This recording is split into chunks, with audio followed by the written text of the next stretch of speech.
এবার হাতির আতঙ্ক ছড়ালো গড়বেতায়। রাতে গড়বেতা কলেজের সামনে দেখা মিলল হাতির দলের। রাতেই লোকজন জড়ো হয়ে হাতিগুলিকে তাড়ানোর চেষ্টা করে। খবর দেওয়া হয় বন দপ্তরে। পরে হাতিগুলোকে সেখান থেকে সরানো হয়। আলাদা। ওরে বাবা ঠিক রে। ওহ!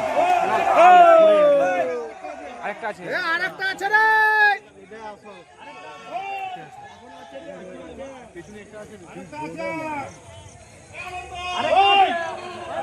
গড়বেতা থেকে নিজস্ব প্রতিনিধির রিপোর্ট, এনএম নিউজ।